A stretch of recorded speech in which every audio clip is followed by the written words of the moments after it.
بات یہ کہ رزق کمانے کے مسئلے میں بھی معتدل رہیں، کاروبار کریں، محنت کریں، منصوبہ بندی کریں، کوشش کریں،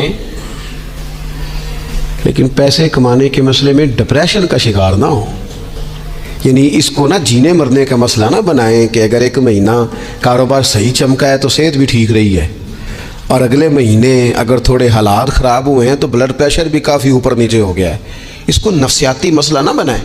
پہلے بھی کئی دفعہ کہہ چکا ہوں، پھر کہتا ہوں، 2-4-5 دوستوں سے پیار ہے تو 2-4 دفعہ انہی دنوں میں نا، سال کے بعد آ کے مجھے کچھ دن آتے ہیں نا کاروبار، انہی دنوں میں آ کے انہوں نے مجھ سے کہا، دور سے آئے، کہا جناب ہم کاروباری بندے، حالات ٹھیک نہیں، کوئی دعا بتائیں۔ تو میں نے کہا جن دنوں ٹھیک ہوتے ہیں ان دنوں کیوں نہیں آتے؟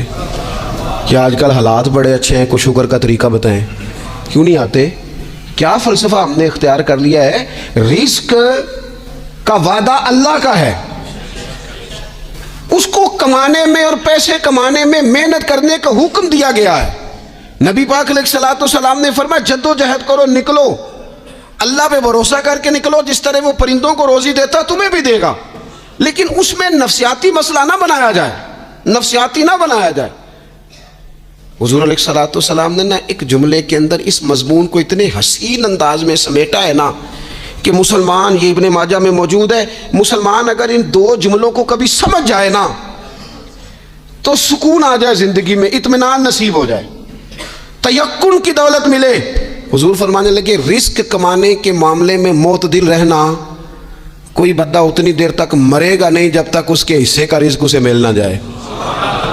اتنی دیر تک بندہ دنیا سے نہیں جائے گا، تیرا حصہ تیرے تک پہنچے گا۔ کبھی بھی بے آبرو ہو کے رزق کمانے کے چکر میں نہ پڑے، کبھی بھی ذہن پہ سوار نہ کر لیں کہ میرا کام نہیں چل رہا، کبھی بھی اس طرح کی طبیعت نہ بنائیں۔ میں تھوڑی دیر پہلے عرض کر رہا تھا کہ ایک بزرگ نے نا 2 کنجوس لوگوں کو پہلے بلایا، کنجوس آدمی تھے اللہ ماشاء اللہ، تو ان کے سامنے کھانا رکھا، کھانا بڑا بہترین اعلیٰ کوالٹی کا، لیکن ان سے کہا کہ جناب ہم نے نا ایک سبق لینا ہے آپ سے، تو کھانا تو آپ کو ملے گا اور آپ کی مرضی کا پکایا ہے، پر کھانے کا طریقہ ہمارا ہے۔ انہوں نے کیا کیا، یہاں سے رکھ کے نا ان کے ہاتھ باندھ دیے۔ وہ پرانے زمانے میں جو جراح ہوتے تھے، بازو ٹوٹ جاتا تھا تو باندھ دیتے نا لکڑیاں رکھ کے، تو لکڑیاں رکھ کے نا ہاتھ باندھ دیے تاکہ یہ جوڑ موڑ نہ سکے، تو یہاں سے ہاتھ باندھ دیے کہ روٹی کھاؤ۔ کنجوس بندے تھے۔ اب انہوں نے لقمہ اٹھایا، ہاتھ بندھا ہوا، یہاں سے لے جا کے جب منہ میں پھینکا، وہ کپڑے بھی سارے الجھ گئے، حال بھی خراب ہو گیا، پر کھایا انہوں نے مزہ لے کے پورا۔ وہ بڑی بری حالت ہو گئی، وہ کنجوس تھے دونوں کو دسترخوان پہ روٹی کھائی جا رہی۔ اب ان دونوں کو سمجھانے کے لیے کہا کہ اب ہم تمہیں 2 اور لوگوں سے بھی ملواتے ہیں۔ اب 2 وہ بندے بلائے جو دل کے سخی تھے، جو رزق کے معاملے میں اس کا زیادہ حریص نہیں تھے، ان کی بھوک جو تھی وہ کہیں دور تک دکھائی نہیں دے رہی تھی۔ انہوں نے کہا جناب ادھر آئیں، آپ دونوں بھی۔ ان کے بھی ہاتھ باندھ دیے گئے، کہا آپ نے روٹی کھانی ہے، آپ نفیس لوگ ہیں، ناراض نہ ہوئیے گا، سخی بندے ہیں، پر کھانا آپ نے کھانا ہے، تو ہماری مجبوری ہے، ہم نے آپ کے ہاتھ باندھ کے روٹی دینی ہے آپ کو۔ وہ 2 بندے بھی آمنے سامنے بٹھا دیے گئے، کھانا چن دیا گیا، ہاتھ یہاں سے باندھ دیے گئے، لیکن وہ سخی تھے۔ انہوں نے کہا جناب کوئی مسئلہ نہیں، اللہ تعالیٰ توفیق دے گا۔ انہوں نے کیا کیا، وہ لقمہ لگاتے اور ایک دوسرے کے منہ میں ڈالنا شروع کر دیتے، کھانا بھی کھا لیا، کپڑے بھی بچ گئے، نفاست بھی قائم رہ گئی، اور کسی قسم کی کوئی پریشانی آئی، کام خاصا مشکل ہے کسی کے منہ میں لقمہ دینا، یہ کام بڑا مشکل ہے، یعنی کھانا آ جائے، پک جائے، پاس پہنچ جائے، اور پھر اسے توڑ کے بنا کے اتنی محنت کر کے دے کسی کے منہ میں دینا۔ لیکن یہ دے کے دیکھو کپڑے بچ جائیں گے انشاءاللہ، نفاست نظر آئے گی، حسن نظر آئے گا، خوبصورتی نظر آئے گی، اس میں لطافت محسوس ہوگی، اس میں لگے گا کہ یہ بندہ ایسا ہے جسے اللہ تعالیٰ نے اپنے فضل سے عطا فرمایا ہے۔ تو غیر معتدل طریقہ بندے کو رسوا کر دیتا ہے، رسوا کر دیتا ہے۔ وہ مال کمانے تو نکلتا ہے لیکن وہ کمزور ہو جاتا ہے، اس کا مزاج اور طرح کا ہو جاتا ہے۔ میں نے دیکھا ہے، وہ جناب ساری دنیا چھٹی پہ ہے لیکن اس نے کہا چلو آج میں دکان کھول لیتا ہوں، گاہک کہیں بھی نہیں آئے گا تو چلو سارے آج مجھے مل جائیں گے۔ ایسا نہیں ہوتا، رزق اللہ نے تقسیم فرمایا ہے، اور جس کا ہے وہ اس تک پہنچ جاتا ہے۔ تو غیر معتدل طریقہ اور رسوائی والا طریقہ کبھی بھی اختیار۔ اسی طرح کا معاملہ سخاوت میں ہے۔ نبی پاک علیہ الصلوۃ والسلام نے فرمایا کہ جب صبح دن چڑھتا ہے تو فرشتے دعا کرتے ہیں، کہتے ہیں یا اللہ سخی کو زیادہ عطا فرما، اسے زیادہ دے۔ حضور فرماتے ہیں جو سخی ہوتا ہے نا، یہ لوگوں کے بھی قریب ہوتا ہے، اللہ تعالیٰ کے بھی قریب ہوتا ہے اور جنت کے بھی قریب ہوتا ہے۔ اور یہ جو کنجوس ہوتا ہے یہ لوگوں سے بھی دور ہوتا ہے، اللہ تعالیٰ سے بھی دور ہو جاتا ہے، جنت سے بھی دور ہو جاتا ہے۔ سخاوت بڑی اعلیٰ چیز ہے، لیکن اس میں بھی معتدل رہنے کا کہا گیا ہے۔ معتدل، کچھ لوگ ایسے ہیں جو سخی نہیں ہوتے، یہ میں کوشش کروں گا تشریح آپ کے ذہن کے مطابق کر لوں۔ سخی مزاجن سخی، لیکن اگر کبھی چڑ جائے نا، وہ جتنے مرضی پیسے لے لو ہم سے، مزاج میں سخاوت نہیں، لیکن اگر طبیعت ہے اس طرح کی کہ اگر ان کا ذہن آ گیا نا، کبھی کہیں کسی نے تعریف کر دی ہے، پوری خوشامد اس نے کر لی ہے، تو پھر تو جناب ساری جیب بھی آپ خالی کرا دیں۔ یہ مزاج کی سخاوت نہیں ہے، یہ تو آپ کی طبیعت کا وہ ابال ہے کہ اگر کسی بندے کو پتہ چل گیا ہے کہ کس طرح کر کے آپ قابو آتے ہیں تو پھر وہ روز استعمال کرے گا۔ اور یہ ہوتا ہے، یہ ماحول ہوتا ہے۔ میں چونکہ مذہبی ماحول سے تعلق رکھتا ہوں، میں نے خود یہ دیکھا ہے کہ کوئی شخص اگر اس نے زیادہ بڑا منہ کھول کے لوگوں سے مانگنا شروع کر لیا تو پھر تو جناب بڑی بات ہے، مہنگا آدمی۔ اور اگر کوئی اپنی وفاداری قائم رکھتا ہے، خوشامد نہیں کر سکتا، اس کی طبیعت نہیں ہے کہ وہ 20-50 لوگوں کی خوشامد کرے، 10 کو حاجی صاحب کہے، 20 کو عاشق رسول کہے اور 30-35 کو کہے جناب بڑی بات ہے، ہم نے تو بڑا دیکھا ہے، آپ تو بڑے بہترین لوگ ہیں، تو پھر جناب وہ اگر یہ کام اسے کرنا آتا ہے تو پھر اس کا مطلب ہے اسے دہاڑی بھی اچھی لگانی آتی، پھر اس کی آواز کا بھی زیادہ سریلا ہونا ضروری نہیں، پھر اللہ تعالیٰ معاف فرمائے، پھر بس ٹھیک ہے اب میں کیا اس پر تبصرہ کروں، پھر تو ہم دیکھ رہے ہوتے ہیں جس کو وہ عاشق رسول کہہ رہے ہوتے ہیں نا۔ اور ایسی خطرناک، میرے سامنے ایک نعت خواہ ایک صاحب سے کہنے لگا، نعت حضور کی پڑھی جا رہی ہے، کبھی شعراء ایک کام کرتے تھے، وہ کہتے تھے شعر تیری نظر ہے، وہ غزل کا شعر ہے یا کوئی ایسا شعر ہے، لیکن ایک شعر ہے نعت کا، اس میں تو حضور کی تعریف ہے۔ نبی پاک کی تعریف کا شعر کسی بندے کی نظر کیسے ہو سکتا ہے جب اس میں ذکر ہی رسول پاک کا ہے؟ تو وہ نعت خان صاحب کہنے لگے، بندہ سامنے بیٹھا ہے، تھوڑا بہت میں بھی اسے جانتا ہی تھا، تو اسے کہنے لگے حاجی صاحب یہ شعر تہاڈی نظر ہے۔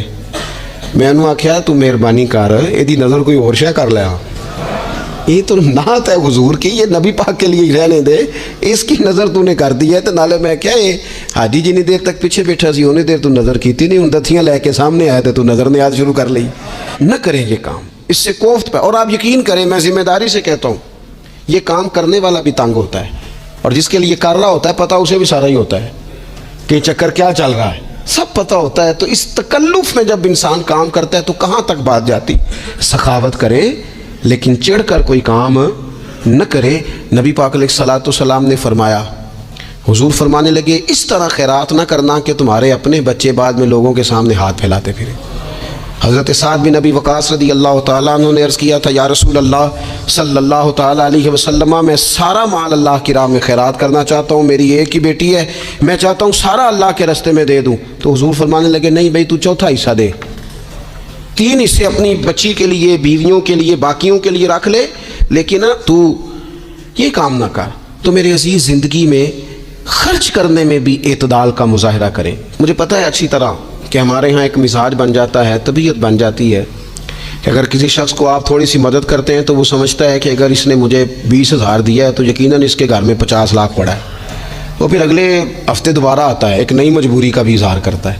یہ ساری چیزیں ہوتی ہیں، ان چیزوں کے بیچ ہی آپ کو نیکی کرنی ہے، لیکن افراط و تفریط سے بچنا ہے۔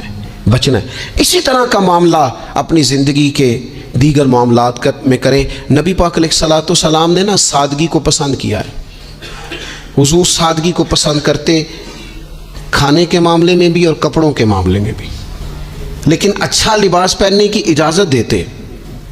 حضور علیہ الصلوۃ والسلام نے ایک موقع پر ارشاد فرمایا کہ اگر کسی بندے کے پاس گنجائش ہے تو اسے اجازت ہے کہ 2 جوڑے کپڑوں کے کام کاج کے لیے رکھ لے، 2 جوڑے جمعے کے لیے رکھ لے۔ اور نبی پاک صلی اللہ تعالیٰ علیہ وسلم نے ایک شخص کو دیکھا جو مالدار تھا لیکن اس کے کپڑے پھٹے پرانے تھے، لباس پرا گندا تھا، بال بکھرے ہوئے تھے۔ تو اللہ کے محبوب علیہ السلام نے فرمایا تیرے اوپر اللہ کا فضل ہے، اور رب جب فضل کرے تو پھر اللہ فضل دیکھنا پسند بھی فرماتا ہے۔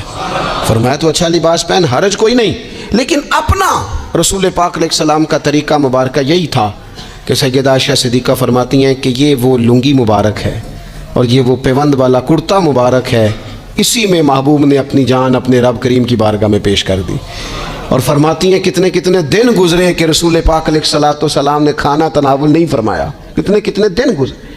میں اس ساری بات کو اگر سمیٹوں نا تو میں یہ نوجوان اگر میری بات پر غور کریں تو اسلام کہتا ہے حضور خود کنگھی بھی فرماتے تھے، تیل بھی لگاتے تھے، امامہ بھی باندھتے تھے، سرما بھی پہنتے تھے، سادہ لباس پہنتے تھے لیکن صاف ستھرا۔ اسلام آرائش کی اجازت دیتا ہے، زینت کی اجازت دیتا ہے۔ آپ کنگھا کریں، تیل لگائیں، خوشبو لگائیں، سرما لگائیں، صاف لباس پہنے، کپڑے دھلے ہوئے پہنے۔ حضور نے حکمن کہا، تاکیدن کہا کہ جمعے والے دن نہا کے مسجد میں آیا کرو۔ اسلام آرائش کی اجازت دیتا ہے، بس نمائش سے منع کرتا ہے۔ دکھاوا نہ کرو، نمائش نہ کرو۔ یہ نہ کہو کہ میں نے اتنے لاکھ کا پہننا ہے، ذرا لاکھ پتہ جائے لوگوں کو۔ یہ نہ مزاج بناؤ کہ اوہو یہ تو میں نے جناب پچھلے ہفتے بھی پہنا تھا، یہ تو میں نے منگنی والے دن بھی پہنا تھا، نکاح والے۔ یہ نمائش ہے، نمائش سے اسلام منع کرتا ہے۔ اللہ کے پیارے رسول صلی اللہ تعالی علیہ وسلم نے فرمایا جس نے دنیا میں شہرت کا لباس پہنا، اس طرح کا لباس پہننا چاہا، اس طرح کے کپڑے زیب تن کرنا چاہے جس سے محسوس ہو کہ میں ایک بڑا آدمی ہوں، میں مالدار آدمی، جس نے دنیا کے اندر شہرت کا لباس پہنا، اللہ قیامت کے دن اسے ذلت کا لباس پہنائے گا۔ یہ معتدل کیوں نہیں رہا؟ اس نے کیوں حد سے تجاوز کیا؟ اس کو اس طرح نہیں کرنا چاہیے تھا۔ رسول رحمت صلی اللہ تعالی علیہ وآلہ وسلم نے ہمیں جس چیز کی اجازت دی ہے وہ کام ہم کر سکتے ہیں، اور جس سے نبی پاک علیہ الصلوۃ والسلام نے ہمیں روکا ہے اس کام سے ہم نے بچنا ہے۔